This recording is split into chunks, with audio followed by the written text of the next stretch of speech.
All right, Cardinal George Pell has been released from jail after the High Court sensationally quashed his convictions.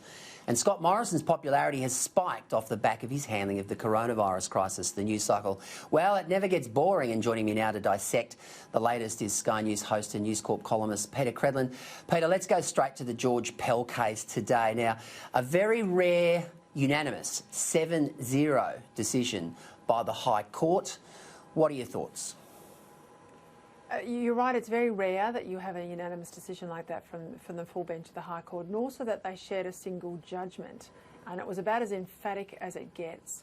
It was very clear in their mind that they regard him as not meeting the burden of proof, even though that's where the jury landed. I don't want to get too legal. I'm a lawyer, that's my background, I'm not a journalist.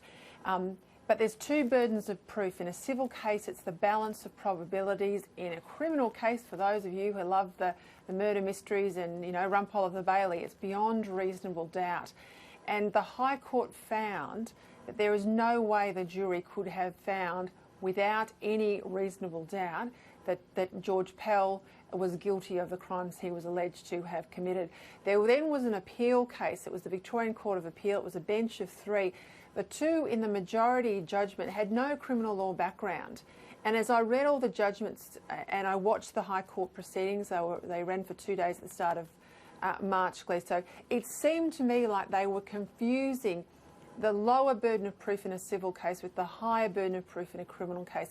And if you're a Year 10 legal studies student, you'll never get that wrong, but it seems that the court and the directions to the jury in the earlier cases did. The High Court couldn't have been clearer, could not have been clearer today. As a consequence, he walks free from jail. I have to say, if you look at the current Royal Commission in relation to Lawyer X in Victoria, there's a whole series of emails tendered in evidence that went between senior police officers in Victoria talking about how the Pell case, it'll be in the papers tomorrow, is going to give us some cover on issues to do with Lawyer X. They ran at the same time. The Victoria Police was out there ringing around trying to pull a case together on Pell. I just think there needs to be a long, hard look at how the Victorian legal system got the situation it was, and also what was happening and who was in Victoria Police at the time of all of this.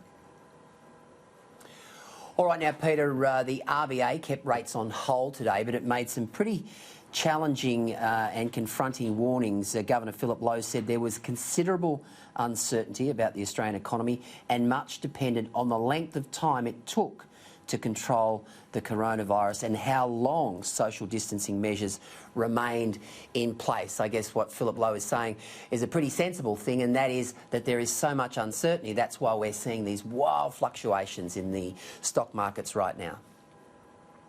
Yeah, markets don't like uncertainty. They don't know how to price it, which is more a function of them as a beast as opposed to sort of the long-term investment, presentation, if I can call it that. If you look back and you look at the market over a 10-year period, excuse me, it's a lot more stable than it is day by day, hour by hour even. I think Australians can be comforted, put the market to one side, can be comforted by the release of the modelling today from the Prime Minister. Yes, it's all theoretical models in that they are done in Australia by the Doherty Institute in Melbourne. It's a specialist scientific entity, but the inputs into the model come from overseas cases of coronavirus and the way in which the disease moved through different countries. So it's not directly applicable, but it was all the government had when it looked at this issue a couple of months ago and said, OK, how are we going to get the country ready? What's needed? What's our worst case scenario? And where do we think we're going to land? Well, we have landed far better than anyone would have thought 2 months ago, and certainly the last month's worth of increasing restrictions, and I know they've been hard on people, but in particular social distancing, not only have we flattened the curve, but it's really started to move downwards. Now, the problem for us is it comes at a time that Easter's about here. People are going to want to get up and get around. They're probably sick of being at home. This is just the time we need them to commit to keep doing what they've been doing to get us in such a good position. And of course, we haven't got an easy time ahead of us because our seasonal influenza is going to hit in winter at some of the worst times we have for coronavirus. So we might be doing well now, but all Australians have to stay committed and, you know, stay the course and get us through. I'd be much happier if we're in May or June or July now, looking at this data, not the start of April, sort of hold our nerve. Now, Peter, we know politicians always say they don't take any notice of polling, news polls and so forth, but the Prime Minister would have woken on Monday morning. In fact, he would have known Sunday night that he'd received this massive spike in personal popularity. The 2PP had been switched around. I know you've been, you know, very laudatory in your commentary about Morrison's performance, and quite justified, I must say. Same with Hunt, same with Frydenberg. What do you make of the latest news poll, and do you believe that we're continuing to see a pretty strong performance by the coalition government in relation to coronavirus? Oh, first of all, I do agree with you. Any politician that says they don't watch the polls and they don't read the polls, they're lying, right? They write it like a mad punter looks at form going into the biggest drop of his life, right? So don't believe it. You look at every single bit of it. Although, to be fair, you look at the trend, right? So you don't just take the immediate poll, you like to look at the trend. I think the Prime Minister is canny enough to know that this is a lot about Australians backing him to succeed, and whether it was a Labor bloke in the top job or whether it was a Liberal bloke, I think that's where they would be anyway, to be fair. And I don't think they'll take too much out of it, other than to say it's clear that there's a community sentiment behind the coalition for what they're doing, and it's clear that Australia is trying to pull together as a nation. So that'd be the soft take out of it. I worry sometimes, and I know what it's like when the PM and the office and the Treasurer maybe are all fixated or busy with a particular issue. I know when we were trying to stop the boats, there were about 4 or 5 departments, portfolios and ministers totally embedded, ingrained on a big fight, and then all the other ones, if they're not pushed to perform and do all the things they should be doing, they take the foot off the pedal a little bit. So I hope someone in the government is really pushing all the other ministers in other portfolios to get on and do what they should be doing and need to be doing, because when we come out of this, all the other building blocks to get the economy back up and going have got to be there, and they've got to be ready. So you need a bit of a whip hand with everybody else. And I do think if ministers are not performing and being particularly tough on Brad Hazzard, the New South Wales Health Minister, then they should also be punted.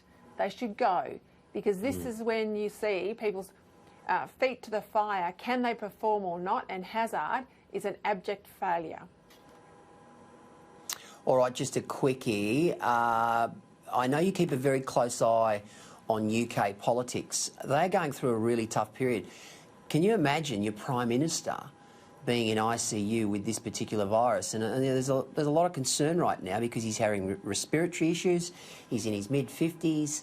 Tough time for the POMs. Yeah, and look, a lot of people have been generous on Twitter, Glee, so a lot of people have been the usual nasty, hating self, and I think it shows the best and worst of character, doesn't it, circumstances like this.